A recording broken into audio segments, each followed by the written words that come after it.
член 165 од Законот за работни односи, работничка за време на бременост, раѓање и родителство има право на платено отсуство од работа во траење од 9 месеци, а доколку роди и повеќе деца одеднаш и до 1 година. Според член 170 од истиот закон, работникот кој користи отсуство поради бременост, раѓање и родителство има право на надоместок согласно со овој и друг закон и колективен договор.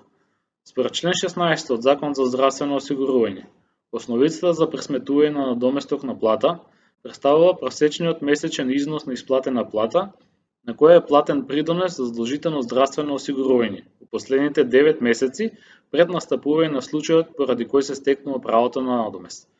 Висината на надоместокот на плата за отсуство поради бременост изнесува 100% од основицата утврдена според претходно цитираниот член.